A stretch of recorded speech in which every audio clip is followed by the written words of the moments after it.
أَمْ حَسِبْتُمْ أَن تَدْخُلُوا الْجَنَّةَ وَلَمَّا يَأْتِكُم مَّثَلُ الَّذِينَ خَلَوْا مِن قَبْلِكُم مَّسَّتْهُمُ الْبَأْسَاءُ وَالضَّرَّاءُ وَزُلْزِلُوا حَتَّىٰ يَقُولَ الرَّسُولُ وَالَّذِينَ آمَنُوا مَعَهُ مَتَىٰ نَصْرُ اللَّهِ ۗ أَلَا إِنَّ نَصْرَ اللَّهِ قَرِيبٌ يَسْأَلُونَكَ مَاذَا يُنفِقُونَ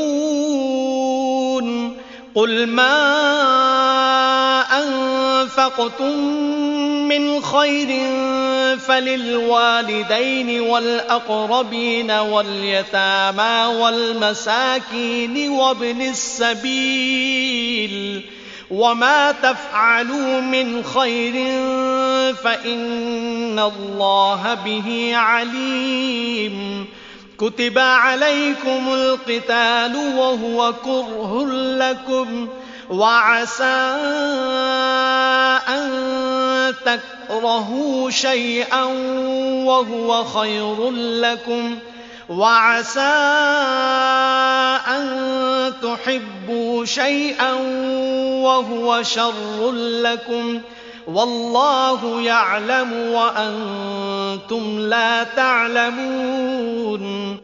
Or think ye that ye will enter paradise, while yet there hath not come unto you the like of that which came to those who passed away before you? Affliction and adversity befell them, they were shaken as with earthquake, till the Messenger of Allah and those who believed along with him said, When cometh Allah's help? Now surely Allah's help is nigh. They ask thee, O Muhammad, what they shall spend. Say, that which ye spend for good must go to parents and near kindred and orphans and the needy and the wayfarer. And whatsoever good ye do, lo, Allah is aware of it. Warfare is ordained for you, though it is hateful unto you, but it may happen that ye hate a thing which is good for you, and it may happen that ye love a thing which is bad for you.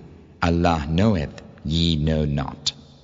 يَسْأَلُونَكَ عَنِ الشَّهْرِ الْحَرَامِ قِتَالٍ فِيهِ قُلْ قِتَالٌ فِيهِ كَبِيرٌ وَصَدٌّ عَن سَبِيلِ اللَّهِ وَكُفْرٌ بِهِ وَالْمَسْجِدِ الْحَرَامِ وَإِخْرَاجُ أَهْلِهِ مِنْهُ أَكْبَرُ عِندَ اللَّهِ وَالْفِتْنَةُ أَكْبَرُ مِنَ الْقَتْلِ وَلَا يَزَالُونَ يُقَاتِلُونَكُمْ حَتَّى يَرُدُّوكُمْ عَن دِينِكُمْ إِنِ اسْتَطَاعُوا وَمَن يَرْتَدِدْ مِنكُمْ عَن دِينِهِ فَيَمُتْ وَهُوَ كَافِرٌ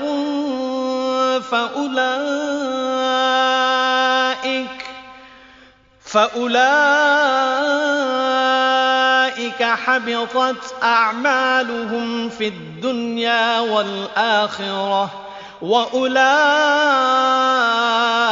أَصْحَابُ النَّارِ هُمْ فِيهَا خَالِدُونَ. إِنَّ الَّذِينَ آمَنُوا وَالَّذِينَ هَاجَرُوا وَجَاهَدُوا فِي سَبِيلِ اللَّهِ أُولَٰئِكَ يَرْجُونَ رَحْمَةَ اللَّهِ وَاللَّهُ غَفُورٌ رَّحِيمٌ. They question thee, O Muhammad, with regard to warfare in the sacred month. Say, warfare therein is a great transgression, but to turn men from the way of Allah and to disbelieve in Him and in the inviolable place of worship, and to expel His people thence is a greater with Allah. For persecution is worse than killing, and they will not cease from fighting against you till they have made you renegades from your religion, if they can. And whoso becometh a renegade and dieth in his disbelief, such are they whose works have fallen both in the world and the hereafter. Such are rightful owners of the fire, they will abide therein. Lo, those who believe and those who emigrate to escape the persecution and strive in the way of Allah, these have hope of Allah's mercy.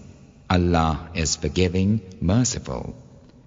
يسألونك عن الخمر والميسر قل فيهما إثم كبير ومنافع للناس وإثمهما أكبر من نفعهما ويسألونك ماذا ينفقون قل العفو كذلك يبين الله لكم الآيات لعلكم تتفكرون في الدنيا والآخرة ويسألونك عن اليتامى قل إصلاح لهم خير وإن تخالطوهم فإخوانكم والله يعلم المفسد من المصلح ولو شاء الله لأعنتكم إن الله عزيز حكيم. They question thee about strong drink and games of chance. Say, in both is great sin and some utility for men, but the sin of them is greater than their usefulness. And they ask thee what they ought to spend. Say, that which is superfluous. Thus Allah maketh plain to you His revelations, that haply ye may reflect. Upon the world and the hereafter. And they question thee concerning orphans. Say, to improve their lot is best, and if ye mingle your affairs with theirs, then they are your brothers.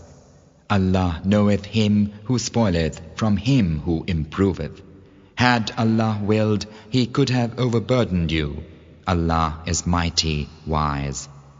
ولا تنكحوا المشركات حتى يؤمن ولأمة مؤمنة خير من مشركة ولو أعجبتكم ولا تنكحوا المشركين حتى يؤمنوا ولعبد مؤمن خير من مشرك ولو أعجبكم أولئك يدعون إلى النار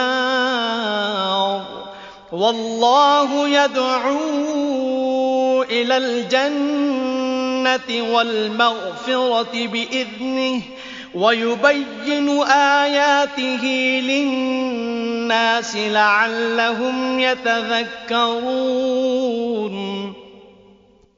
Wed not idolatresses till they believe, for lo, a believing bondwoman is better than an idolatress, though she please you. And give not your daughters in marriage to idolaters till they believe, for lo, a believing slave is better than an idolater, though he please you. These invite unto the fire, and Allah inviteth unto the garden, and unto forgiveness by His grace, and expounded thus His revelations to mankind, that haply they may remember. ويسألونك عن المحيض قل هو أذى فاعتزلوا النساء في المحيض ولا تقربوهن حتى يطهرن فإذا تطهرن فأتوهن من حيث أمركم الله إن الله يحب التوابين ويحب المتطهرين. They question thee, O Muhammad, concerning menstruation. Say, it is an illness, so let women alone at such times, and go not in unto them till they are cleansed. And when they have purified themselves, then go in unto them, as Allah hath enjoined upon you. Truly Allah loveth those who turn unto Him, and loveth those who have a care for cleanness. نساؤكم حرث لكم فأتوا حرثكم أنى شئتم وقدموا لأنفسكم واتقوا الله واعلموا أنكم ملاقوه وبشر المؤمنين. ولا تجعلوا الله عرضة لأيمانكم أن تبروا وتتقوا وتصلحوا بين الناس والله سميع عليم. لا يؤاخذكم الله باللغو في أيمانكم ولكن يؤاخذكم بما كسبت قلوبكم والله غفور حليم. Your women are a tilth for you to cultivate, so go to your tilth as ye will, and send good deeds before you for your souls, and fear Allah, and know that ye will one day meet Him. Give glad tidings to believers, O Muhammad. And make not Allah by your oaths a hindrance to your being righteous and observing your duty unto Him, and making peace among mankind. Allah is hearer, knower.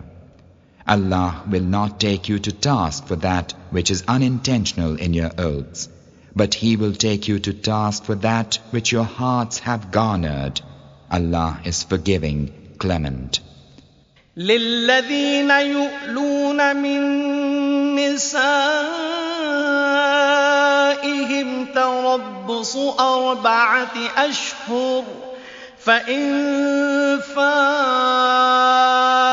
فإن الله غفور رحيم. وإن عزموا الطلاق فإن الله سميع عليم. والمطلقات يتربصن بأنفسهن 3 قروء ولا يحل لهن أن يكتمن ما خلق الله في أرحامهن إن كن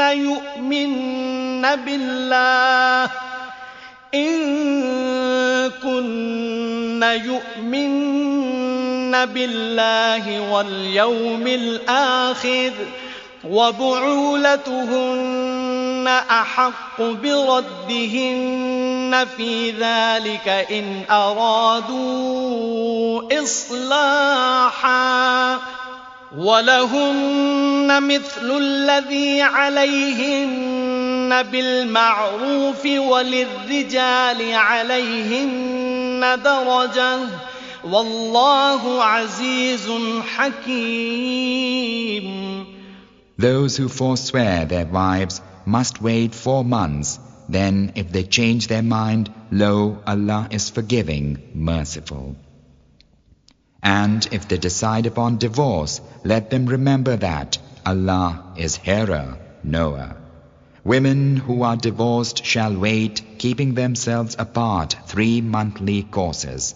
And it is not lawful for them that they should conceal that which Allah hath created in their wombs, if they are believers in Allah and the last day. And their husbands would do better to take them back in that case, if they desire a reconciliation. And they women have rights similar to those of men over them in kindness, and men are a degree above them. Allah is mighty, wise. الطلاق مرتان فإمساك بمعروف أو تسريح بإحسان ولا يحل لكم أن تأخذوا مما آتيتموهن شيئا إلا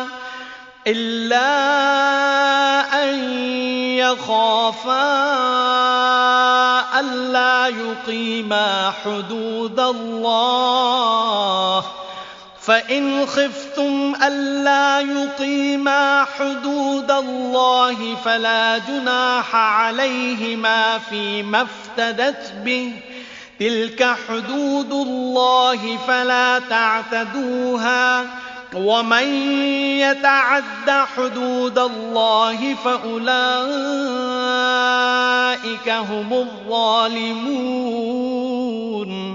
فإن طلقها فلا تحل له من بعد حتى تنكح زوجا غيره فإن طلقها فلا جناح عليهما أن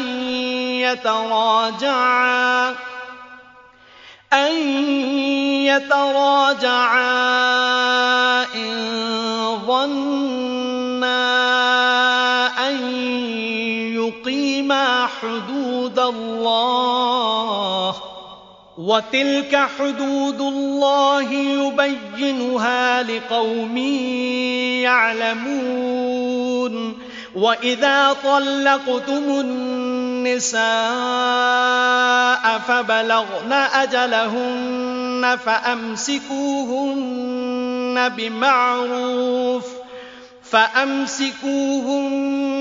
بمعروف أو سرحوهن بمعروف ولا تمسكوهن ضرارا لتعتدوا ومن يفعل ذلك فقد ظلم نفسه ولا تتخذوا آيات الله هزوا واذكروا نعمة الله عليكم وما أنزل عليكم من الكتاب والحكمة يعظكم به واتقوا الله واعلموا أن الله بكل شيء عليم. Divorce must be pronounced twice, and then a woman must be retained in honor or released in kindness. And it is not lawful for you that ye take from women aught of that which ye have given them, except in the case when both fear that they may not be able to keep within the limits imposed by Allah. And if ye fear that they may not be able to keep the limits of Allah, in that case it is no sin for either of them if the woman ransom herself.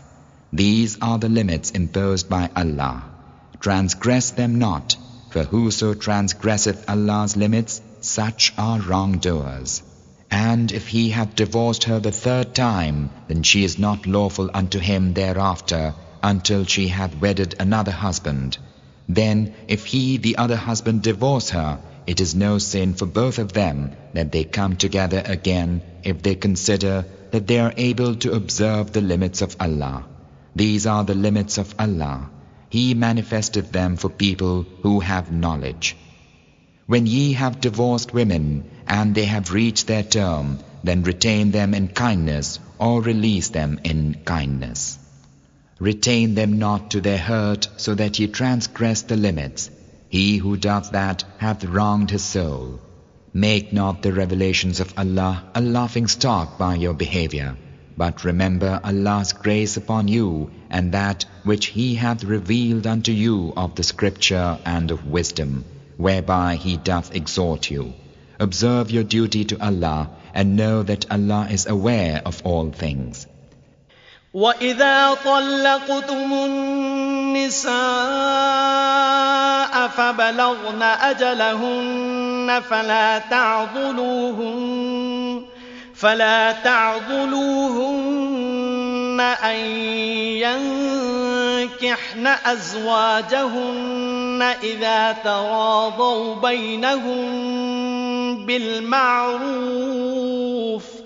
ذلك يوعظ به من كان منكم يؤمن بالله واليوم الآخر ذلكم أزكى لكم وأطهر والله يعلم وأنتم لا تعلمون. And when ye have divorced women and they reach their term, place not difficulties in the way of their marrying their husbands, if it is agreed between them in kindness. This is an admonition for him among you who believeth in Allah and the last day. That is more virtuous for you and cleaner. Allah knoweth, ye know not. والوالدات يرضعن أولادهن حولين كاملين لمن أراد أن يتم الرضاعة وعلى المولود له رزقهن وكسوتهن بالمعروف لا تكلف نفس إلا وسعها لا تضار والدة بولدها ولا مولود له بولده وعلى الوارث مثل ذلك فإن أرادا فصالا عن تراض منهما وتشاور فلا جناح عليهما وإن أردتم أن تسترضعوا أولادكم فلا جناح عليكم إذا سلمتم ما آتيتم بالمعروف واتقوا الله واعلموا أن الله بما تعملون بصير. Mothers shall suckle their children for 2 whole years, that is for those who wish to complete the suckling. The duty of feeding and clothing, nursing mothers in a seemly manner is upon the father of the child. No one should be charged beyond his capacity. A mother should not be made to suffer because of her child, nor should he to whom the child is born be made to suffer because of his child. And on the father's heir is incumbent the like of that which was incumbent on the father. If they desire to wean the child by mutual consent and after consultation, it is no sin for them. And if ye wish to give your children out to nurse, it is no sin for you, provided that ye pay what is due from you in kindness. Observe your duty to Allah, and know that Allah is seer of what ye do. والذين يتوفون منكم ويذرون أزواجا يتربصن بأنفسهن 4 أشهر وعشرا فإذا بلغن أجلهن فلا جناح عليكم فيما فعلن في أنفسهن بالمعروف والله بما تعملون خبير. ولا جناح عليكم فيما عرضتم به من خطبة النساء أو أكننتم في أنفسكم علم الله أنكم ستذكرونهن ولكن لا تواعدوهن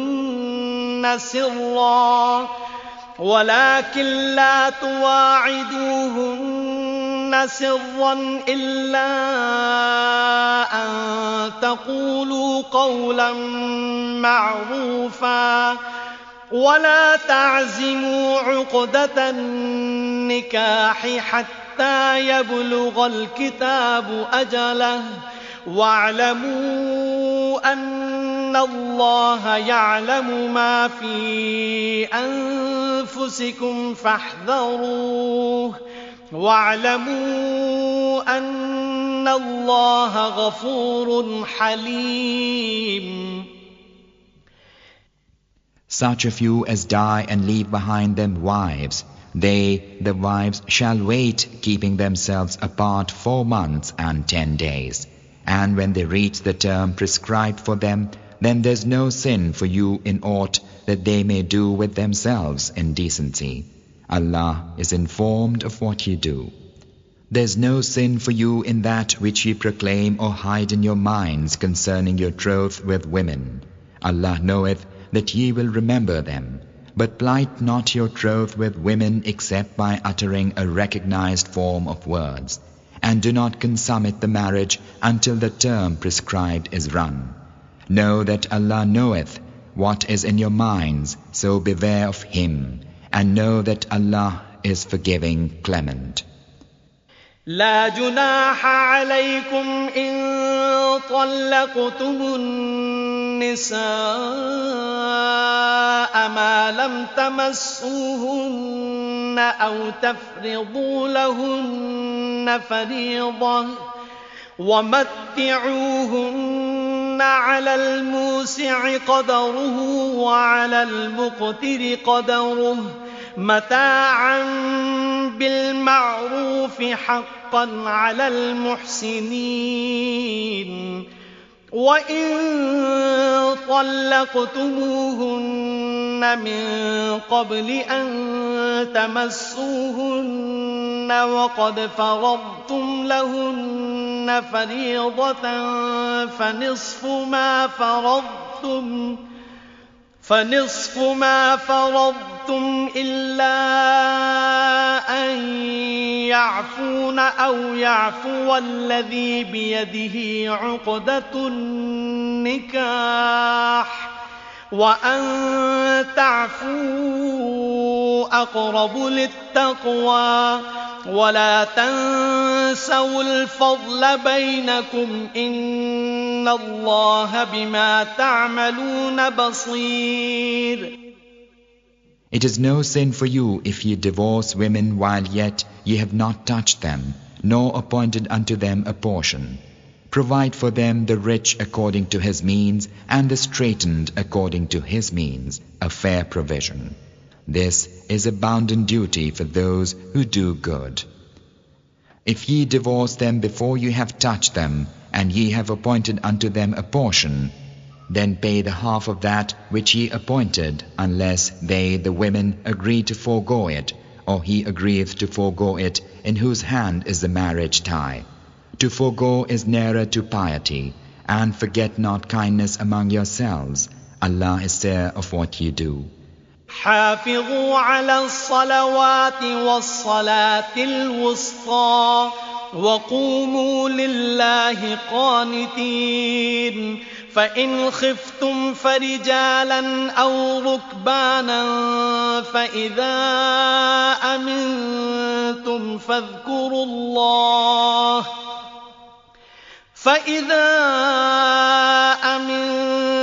فاذكروا الله كما علمكم ما لم تكونوا تعلمون. والذين يتوفون منكم ويذرون أزواجا وصية لأزواجهم متاعا إلى الحول غير إخراج فإن خرجن فلا جناح عليكم فيما فعلن في أنفسهن من معروف والله عزيز حكيم. وللمطلقات متاع بالمعروف حقا على المتقين. كذلك يبين الله لكم آياته لعلكم تعقلون. Be guardians of your prayers and of the midmost prayer, and stand up with devotion to Allah. And if ye go in fear, then pray standing or on horseback. And when ye are again in safety, remember Allah, as He hath taught you that which heretofore ye knew not. In the case of those of you who are about to die and leave behind them wives, they should bequeath unto their wives a provision for the year without turning them out. But if they go out of their own accord, there's no sin for you in that which they do of themselves within their rights. Allah is mighty wise. For divorced women a provision in kindness, a duty for those who ward off evil. Thus Allah expoundeth unto you His revelations so that ye may understand. ألم تر إلى الذين خرجوا من ديارهم وهم ألوف حذر الموت فقال لهم الله موتوا ثم أحياهم إن الله لذو فضل على الناس ولكن أكثر الناس لا يشكرون وقاتلوا في سبيل الله واعلموا أن الله سميع عليم من ذا الذي يقرض الله قرضا حسنا فيضاعفه له أضعافا كثيرة والله يقبض ويبسط وإليه ترجعون. Bethink thee, O Muhammad, of those of old who went forth from their habitations in their thousands, fearing death, and Allah said unto them, Die, and then He brought them back to life. Lo, Allah is a Lord of kindness to mankind, but most of mankind give not thanks. Fight in the way of Allah, and know that Allah is hearer, knower. Who is it that will lend unto Allah a goodly loan, so that He may give it increase manifold? Allah straiteneth and enlargeth, unto Him ye will return. ألم تر إلى الملأ من بني إسرائيل من بعد موسى إذ قالوا لنبي له ابعث لنا ملكا نقاتل في سبيل الله قال هل عسيتم إن كتب عليكم القتال ألا تقاتلوا قالوا وما لنا ألا نقاتل في سبيل الله وقد أخرجنا من ديارنا وأبنائنا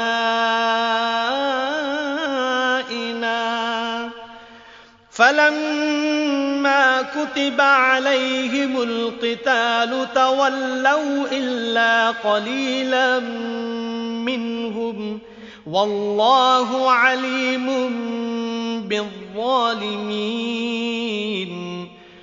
Bethink thee of the leaders of the children of Israel after Moses, how they said unto a prophet whom they had, Set up for us a king, and we'll fight in Allah's way.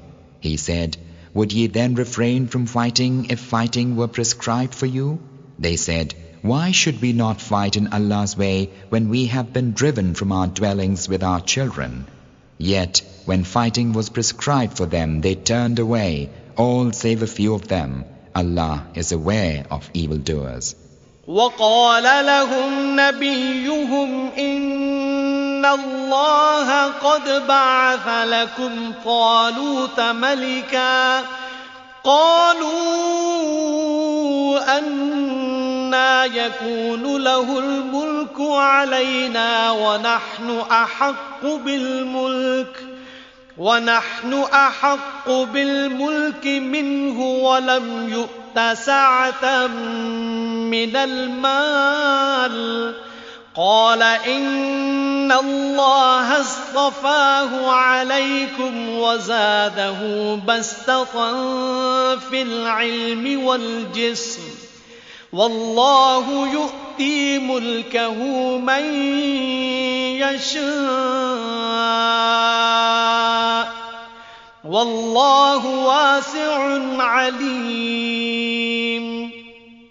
Their prophet said unto them, Lo, Allah hath raised up Saul to be a king for you. They said, How can he have kingdom over us when we are more deserving of the kingdom than he is, since he hath not been given wealth enough? He said, Lo, Allah hath chosen him above you and hath increased him abundantly in wisdom and stature. Allah bestoweth his sovereignty on whom he will. Allah is all-embracing, all-knowing. وقال لهم نبيهم إن آية ملكه أن يأتيكم التابوت فيه سكينة من ربكم وبقية مما ترك آل موسى وآل هارون تحمله الملائكة إن في ذلك لآية لكم إن كنتم مؤمنين. And their prophet said unto them, Lo, the token of his kingdom is that there shall come unto you the ark, wherein is peace of reassurance from your Lord, and a remnant of that which the house of Moses and the house of Aaron left behind, the angels bearing it. Lo, herein shall be a token for you if in truth ye are believers. فلما فصل طالوت بالجنود قال إن الله مبتليكم بنهر فمن شرب منه فليس مني ومن لم يطعمه فإنه مني إلا من اغترف غرفة بيده فشربوا منه إلا قليلا منهم فلما جاوزه هو والذين آمنوا معه قالوا لا طاقة لنا اليوم بجالوت وجنوده قال الذين يظنون أنهم ملاقو الله كم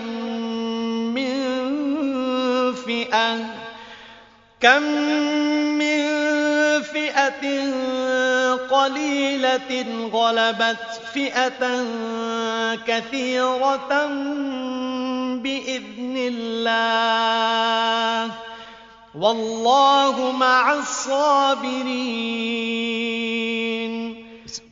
And when Saul set out with the army, he said, Lo, Allah will try you by the ordeal of a river.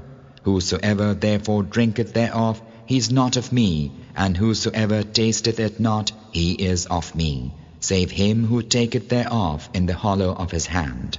But they drank thereof, all save a few of them. And after he had crossed the river, he and those who believed with him, they said, We have no power this day against Goliath and his hosts.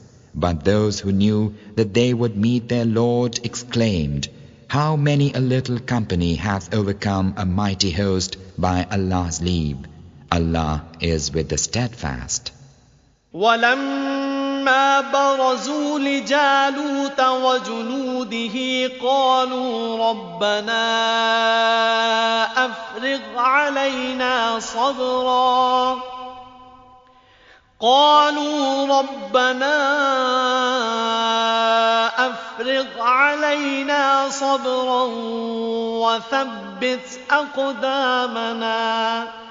وثبت أقدامنا وانصرنا على القوم الكافرين فهزموهم الله وقتل داود جالوت وآتاه الله الملك والحكمة وعلمه مما يشاء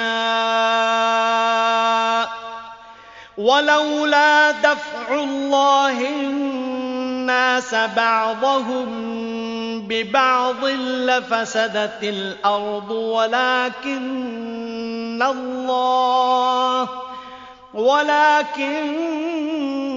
الله ذو فضل على العالمين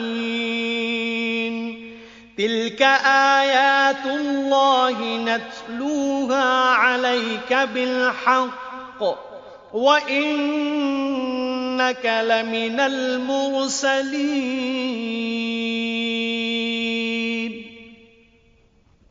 And when they went into the field against Goliath and his host, they said, Our Lord, bestow on us endurance, make our foothold sure, and give us help against the disbelieving folk. So they routed them by Allah's leave, and David slew Goliath, and Allah gave him the kingdom and wisdom, and taught him of that which He willeth. And if Allah had not repelled some men by others, the earth would have been corrupted. But Allah is a Lord of kindness to His creatures. These are the portents of Allah, which we recite unto thee, Muhammad, with truth. And lo, thou art of the number of our messengers. صدق الله العظيم.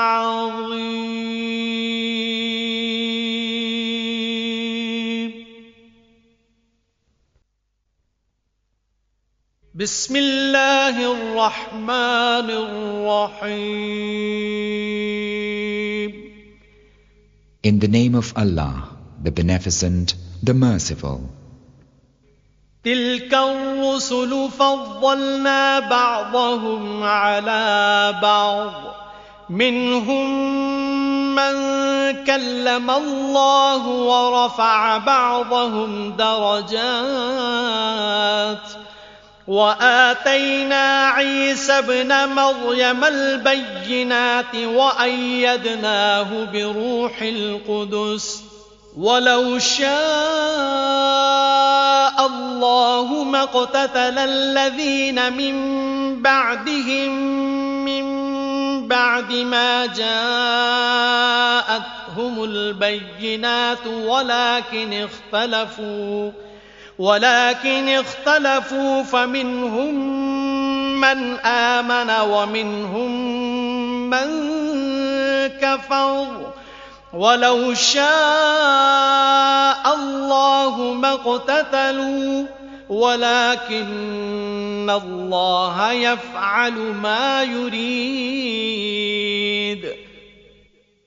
Of those messengers, some of whom we have caused to excel others, and of whom there are some unto whom Allah spake, while some of them He exalted above others in degree. And we gave Jesus, son of Mary, clear proofs of Allah's sovereignty, and we supported Him with the Holy Spirit. And if Allah had so willed it, those who followed after them would not have fought one with another after the clear proofs had come unto them. But they differed, some of them believing and some disbelieving. And if Allah had so willed it, they would not have fought one with another. But Allah doeth what He will. يا أيها الذين آمنوا أنفقوا مما رزقناكم من قبل أن يأتي يوم لا بيع فيه ولا خلة ولا شفاعة والكافرون هم الظالمون. الله لا إله إلا هو الحي القيوم لا تأخذه سنة ولا نوم له ما في السماوات وما في الأرض من ذا الذي يشفع عنده إلا بإذنه يعلم ما بين أيديهم وما خلفهم ولا يحيطون بشيء من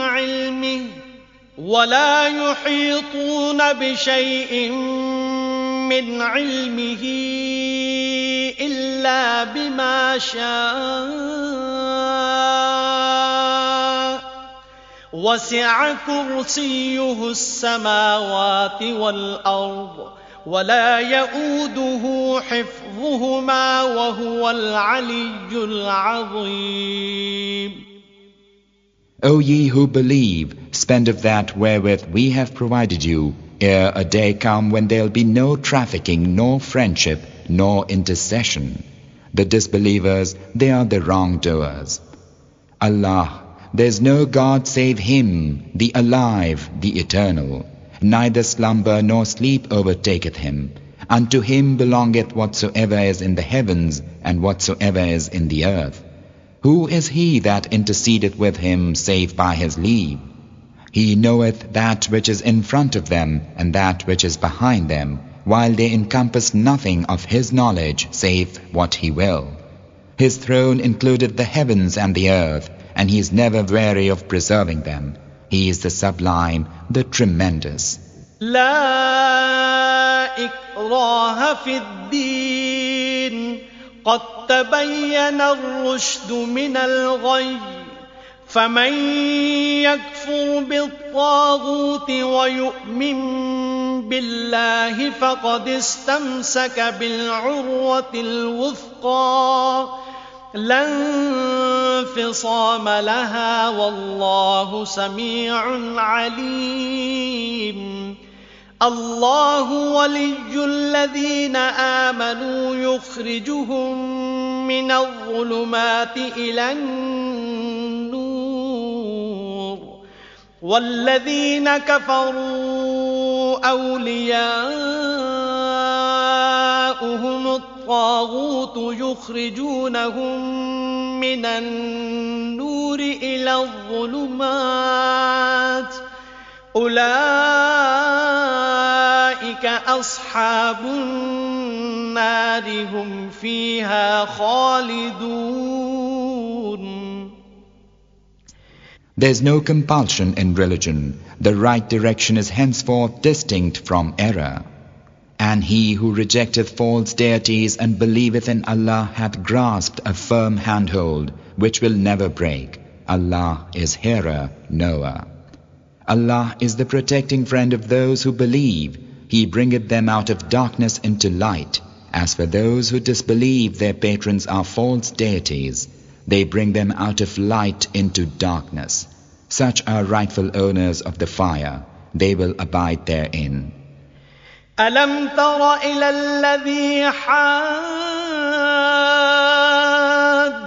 إبراهيم في ربه أن آتاه الله الملك إذ قال إبراهيم ربي الذي يحيي ويميت قال أنا أحيي وأميت قال إبراهيم فإن الله يأتي بالشمس من المشرق فأت بها من المغرب فبهت الذي كفر والله لا يهدي القوم الظالمين. أو كالذي مر على قرية وهي خاوية على عروشها قال أنى يحيي هذه الله بعد موتها فأماته الله 100 عام ثم بعثه قال كم لبثت قال لبثت يوما أو بعض يوم قال بل لبثت 100 عام فانظر إلى طعامك وشرابك لم يتسنه وانظر إلى حمارك ولنجعلك آية للناس وانظر إلى العظام كيف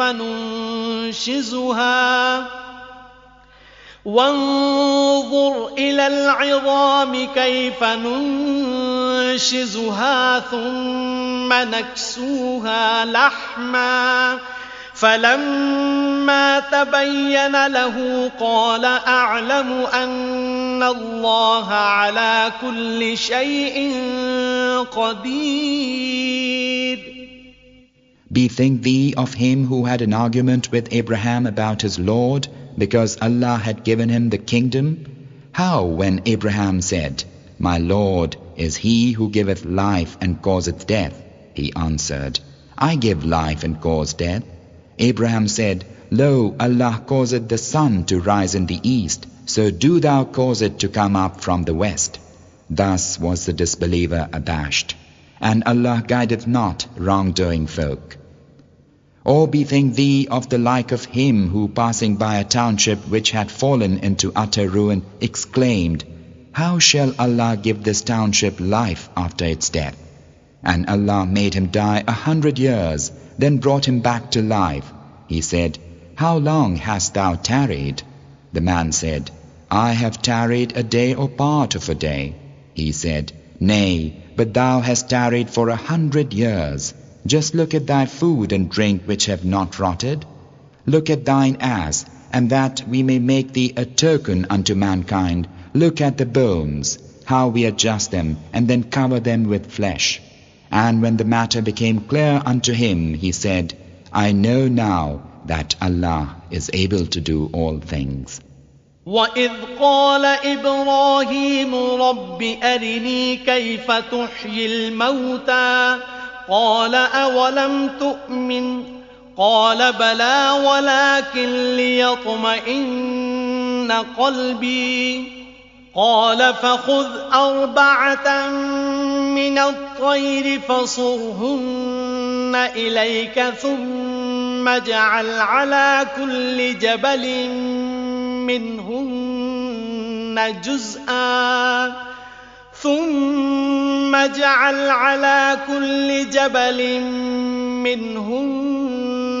جزءا ثم ادعهن يأتينك سعيا واعلم أن الله عزيز حكيم. And when Abraham said unto his Lord, My Lord, show me how thou givest life to the dead, he said, Dost thou not believe? Abraham said, Yea, but I ask in order that my heart may be at ease.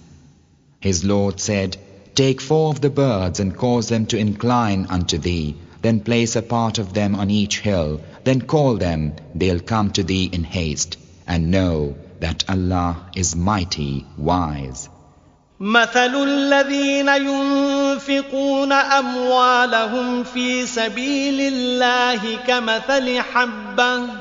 كمثل حبة أنبتت 7 سنابل في كل سنبلة 100 حبة والله يضاعف لمن يشاء والله واسع عليم.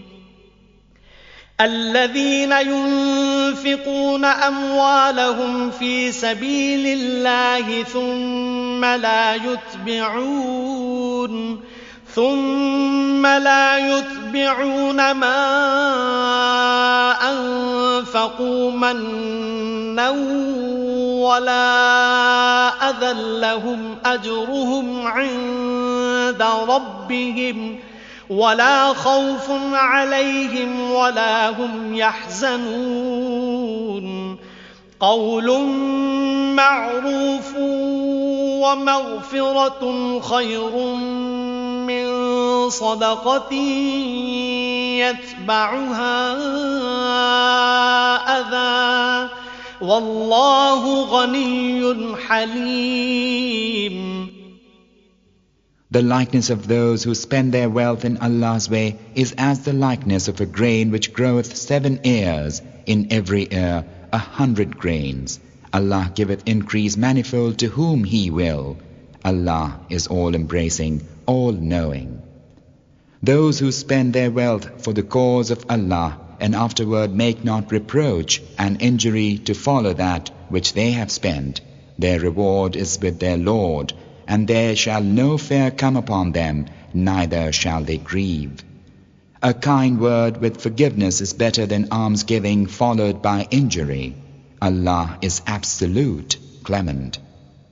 يا أيها الذين آمنوا لا تبطلوا صدقاتكم بالمن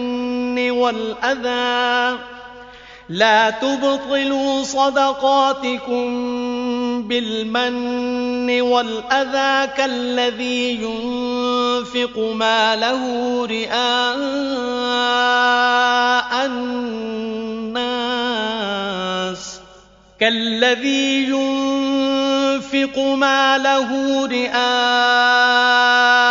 الناس ولا يؤمن بالله واليوم الآخر فمثله كمثل صفوان عليه تراب فأصابه وابل فتركه صلدا لا يقدرون على شيء مما كسبوا والله لا يهدي القوم الكافرين.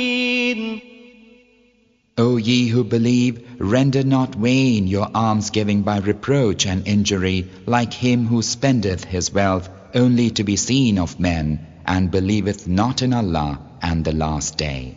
His likeness is as the likeness of a rock whereon is dust of earth. A rainstorm smiteth it, leaving it smooth and bare. They have no control of aught of that which they have gained. Allah guideth not the disbelieving folk. ومثل الذين ينفقون أموالهم ابتغاء مرضات الله وتثبيتا من أنفسهم كمثل جنة بربوة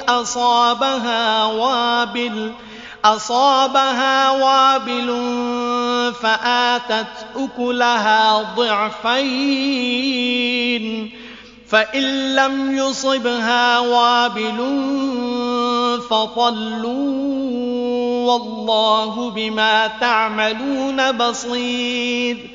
أيود أحدكم أن تكون له جنة من نخيل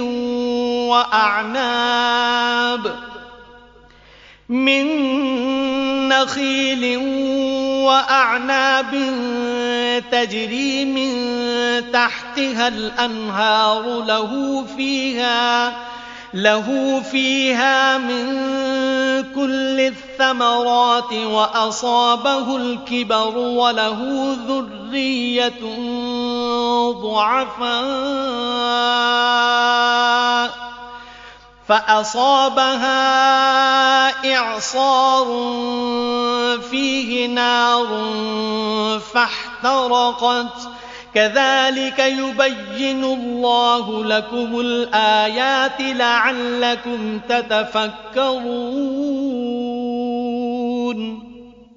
And the likeness of those who send their wealth in search of Allah's pleasure and for the strengthening of their souls is as the likeness of a garden on a height. The rainstorm smiteth it, and it bringeth forth its fruit twofold. And if the rainstorm smite it not, then the shower. Allah is seer of what ye do. Would any of you like to have a garden of palm trees and vines with rivers flowing underneath it, with all kinds of fruit for him therein, and old age hath stricken him, and he hath feeble offspring, and a fiery whirlwind striketh it, and it is all consumed by fire. Thus Allah maketh plain His revelations unto you, in order that ye may give thought. يا أيها الذين آمنوا أنفقوا من طيبات ما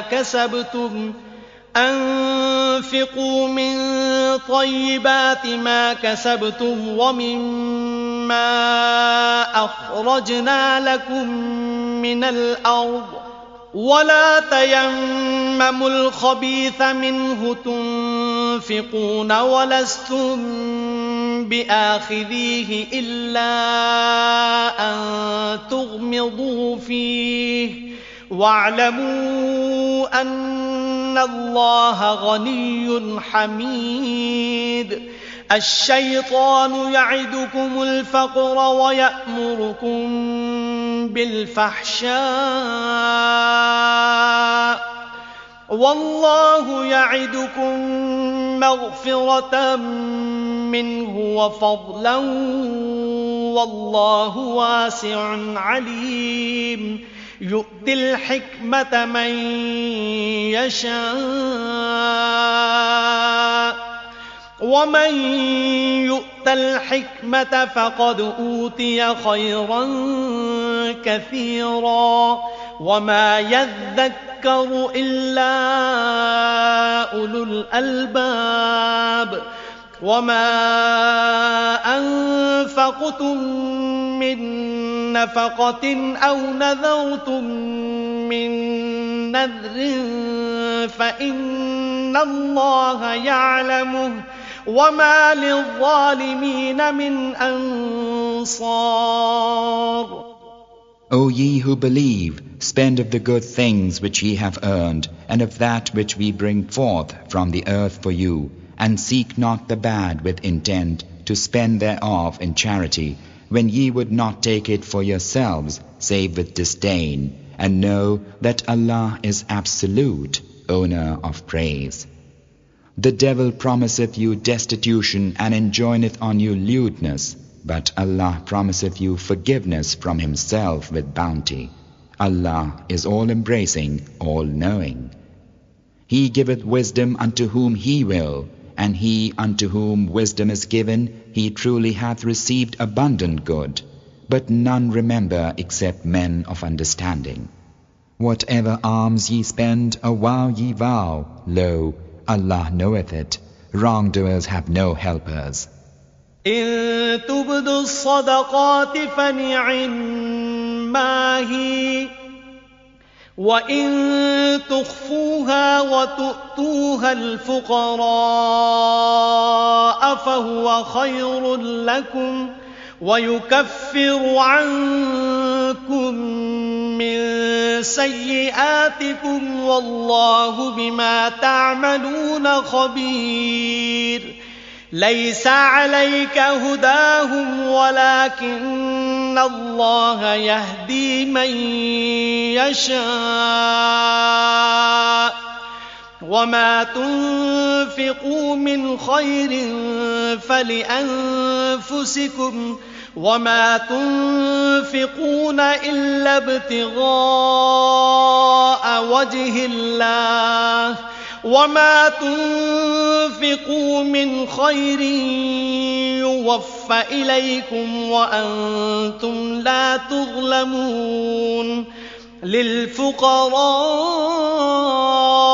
الذين أحصروا في سبيل الله لا يستطيعون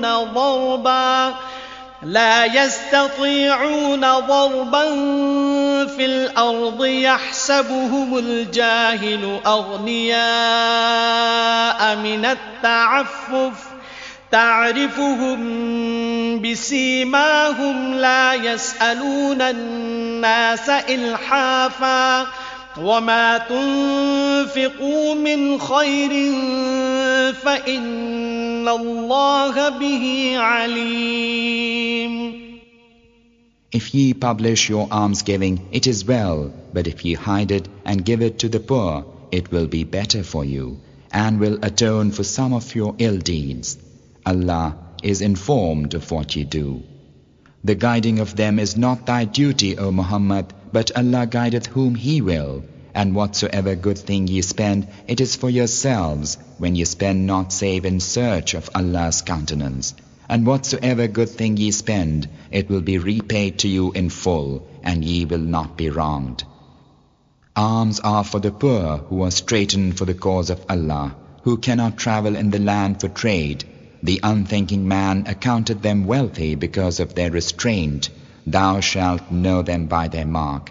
They do not beg of men with importunity. And whatsoever good thing ye spend, lo, Allah knoweth it.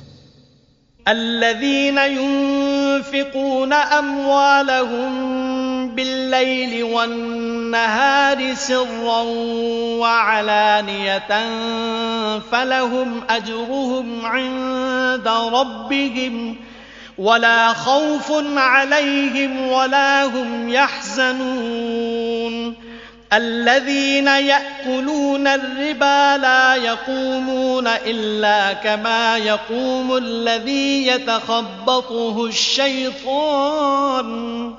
يتخبطه الشيطان من المس ذلك بأنهم قالوا إنما البيع مثل الربا وأحل الله البيع وحرم الربا فمن جاءه موعظة من ربه فانتهى فله ما سلف وأمره إلى الله ومن عاد فأولئك أصحاب النار هم فيها خالدون يمحق الله الربا ويربي الصدقات والله لا يحب كل كفار أثيم. Those who spend their wealth by night and day, by stealth and openly, verily their reward is with their Lord, and there shall no fear come upon them, neither shall they grieve. Those who swallow usury cannot rise up save as he ariseth, whom the devil hath prostrated by his touch. That is because they say, trade is just like usury, whereas Allah permitteth trading and forbiddeth usury. He unto whom an admonition from his Lord cometh, and he refraineth in obedience thereto, he shall keep the profits of that which is past, and his affair henceforth is with Allah. As for him who returneth to usury, such are rightful owners of the fire, they will abide therein. Allah hath blighted usury, and made almsgiving fruitful. Allah loveth not the impious and guilty.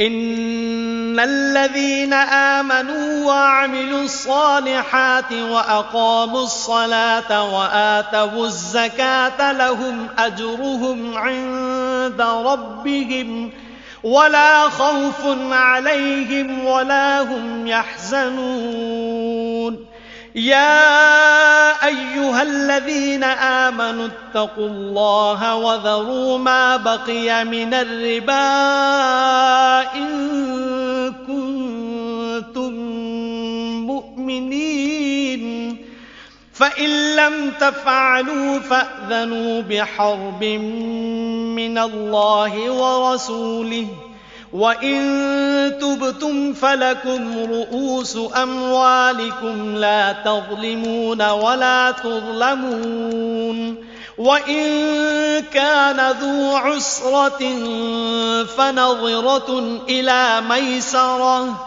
وأن تصدقوا خير لكم إن كنتم تعلمون واتقوا يوما ترجعون فيه إلى الله ثم توفى كل نفس ما كسبت وهم لا يظلمون. Lo, those who believe and do good works and establish worship and pay the poor due, their reward is with their Lord, and there shall no fear come upon them, neither shall they grieve. O ye who believe, observe your duty to Allah, and give up what remaineth due to you from usury, if ye are in truth believers. And if ye do not, then be warned of war against you from Allah and His Messenger. And if ye repent, then ye have your principal without interest. Wrong not, and ye shall not be wronged. And if the debtor is in straitened circumstances, then let there be postponement to the time of ease. And that ye remit the debt as almsgiving would be better for you if ye did but know. And guard yourselves against a day in which ye will be brought back to Allah. Then every soul will be paid in full that which it hath earned, and they will not be wronged. يا أيها الذين آمنوا إذا تداينتم بدين إلى أجل مسمى فاكتبوه وليكتب بينكم كاتب بالعدل ولا يأب كاتب أن يكتب كما علمه الله فليكتب وليملل الذي عليه الحق وليتق الله ربه ولا يبخس منه شيئا فإن كان الذي عليه الحق سفيها أو ضعيفا أو لا يستطيع أن يمل هو فليملل وليه بالعدل واستشهدوا شهيدين من رجالكم فإن لم يكونا رجلين فرجل وامرأتان ممن ترضون من الشهداء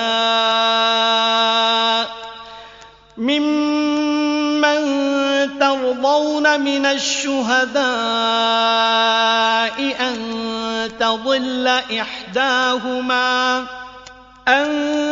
تضل إحداهما فتذكر إحداهما الأخرى ولا يأبى الشهداء إذا ما دعوا ولا تسأموا أن تكتبوه صغيرا أو كبيرا إلى أجله ذلكم أقسط عند الله وأقوم للشهادة وأدنى ألا ترتابوا إلا أن تكون تجارة حاضرة تديرونها بينكم فليس عليكم جناح ألا تكتبوها وأشهدوا إذا تبايعتم ولا يضار كاتب ولا شهيد وإن تفعلوا فإنه فسوق بكم واتقوا الله ويعلمكم الله والله بكل شيء عليم. O ye who believe, when ye contract a debt for a fixed term, record it in writing. Let a scribe record it in writing between you in terms of equity. No scribe should refuse to write as Allah hath taught him, so let him write. And let him who incurreth the debt dictate, and let him observe his duty to Allah his Lord, and diminish naught thereof.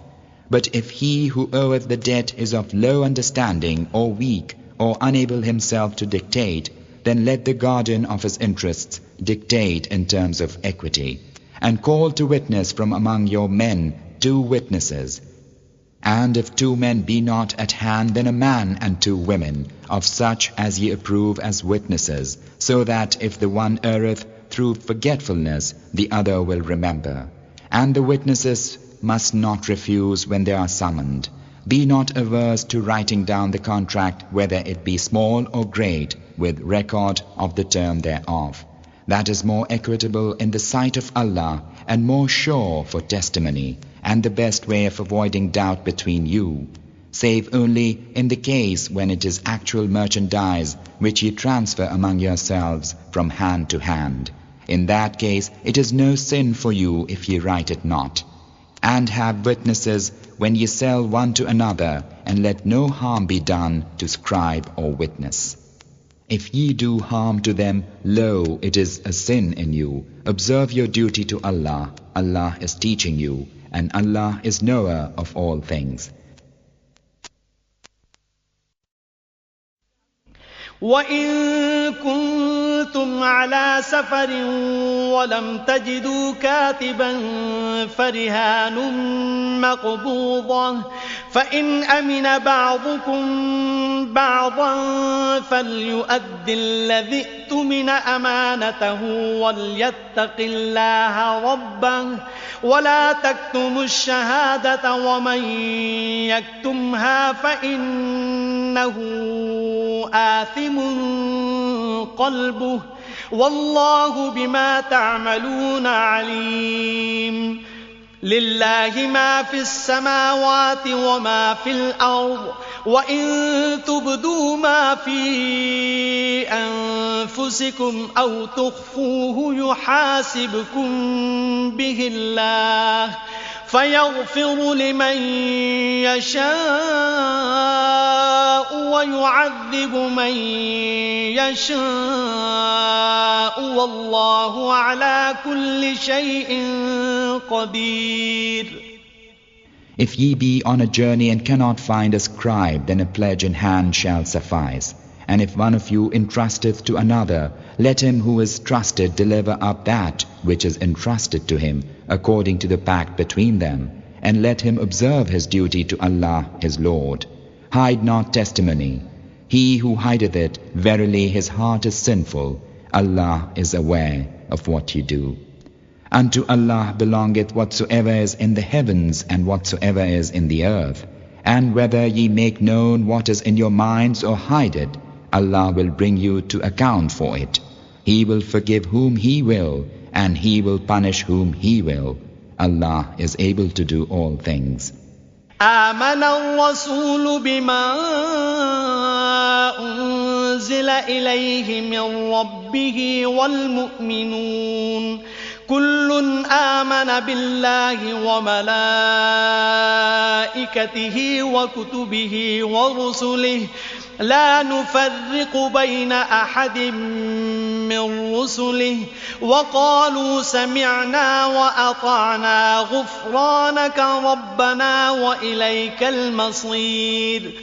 لا يكلف الله نفسا إلا وسعها لها ما كسبت وعليها ما اكتسبت ربنا لا تؤاخذنا إن نسينا أو أخطأنا ربنا ولا تحمل علينا إصرا كما حملته على الذين من قبلنا ربنا ولا تحملنا ما لا طاقة لنا به واعف عنا واغفر لنا وارحمنا أنت مولانا فانصرنا على القوم الكافرين. The messenger believeth in that which hath been revealed unto him from his Lord, and so do the believers. Each one believeth in Allah and His angels, and His scriptures and His messengers. We make no distinction between any of His messengers. And they say, we hear and we obey. Grant us Thy forgiveness, our Lord. Unto Thee is the journeying. Allah tasketh not a soul beyond its scope, for it is only that which it hath earned, and against it only that which it hath deserved. Our Lord, condemn us not if we forget or miss the mark. Our Lord, lay not on us such a burden as Thou didst lay on those before us. Our Lord, impose not on us that which we have not the strength to bear. Pardon us, absolve us, and have mercy on us. Thou, our protector, and give us victory over the disbelieving folk.